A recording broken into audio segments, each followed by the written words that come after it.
Good morning, everyone, and welcome to week 2 of our class. I thought I would take a little bit of time this morning and record a video to cover what we will be discussing and learning about this week in our class. So I'm going to scroll down here all the way to week 2. Whoops, a little bit too far.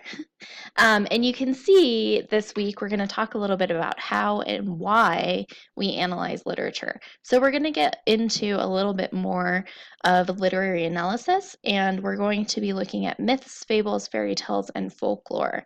And we will have a writing assignment to finish up the week. So I'm going to go ahead and click on the week 2 to-do list so that we can see sort of an overview of what we're doing. So one of the first things, and I wanted to touch base with you all about this, is that I ask you to click this link to sign up for Remind. This is a text messaging service that allows me to send you messages about important things like due dates. And I find that it's very helpful to just have a quick little reminder to keep you on your toes and to make sure that nothing slips through the cracks as we're working. So you just go ahead and click that. You'll enter your name and your phone number, and you'll be all set. And it shouldn't cost you anything if you have unlimited texting. It's totally free. And so this is just a helpful way to make sure that we're all on the same page and you don't accidentally miss an assignment. So after signing up for Remind, the next thing over here is we're going to start reading the myths, fables, fairy tales, and folk tales. And this is our reading list. You'll see links with the titles of the stories. And it looks like there's a lot. There is a lot, but they're all very short because we're talking about myths, fables, and fairy tales. So I think the longest one is maybe 3 pages. So it looks like a lot of reading, and it is quite a bit of reading because, remember, we're in the online summer class, but it also isn't as intimidating as it first seems. And I think we all hopefully enjoy these kinds of stories, and it allows us to kind of escape for a little bit and maybe remember what it was like to be a little kid.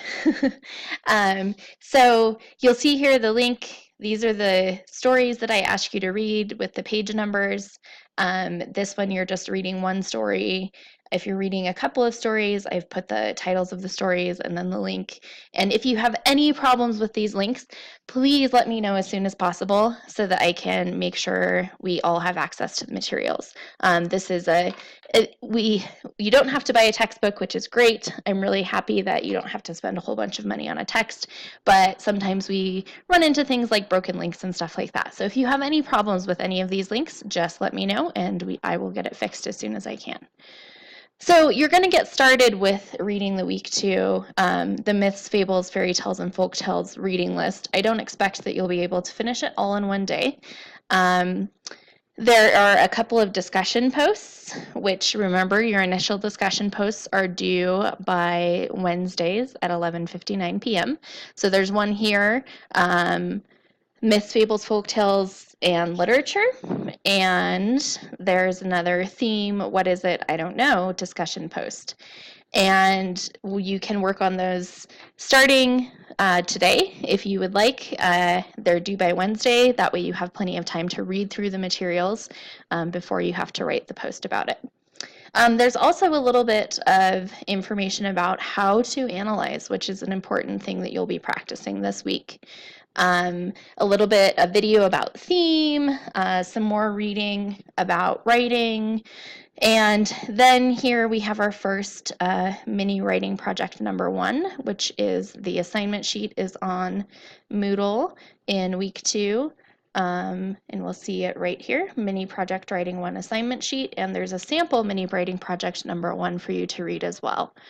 So that will be the major project that we're working on this week. And you'll have some additional reading to talk about the writing process a little bit, but you'll have the majority of the week to work on your writing project number 1, your mini writing project number 1, in order to give you time to adequately draft and revise and things like that. And also, if you want to take advantage of using tutor.com, which I will show you right here.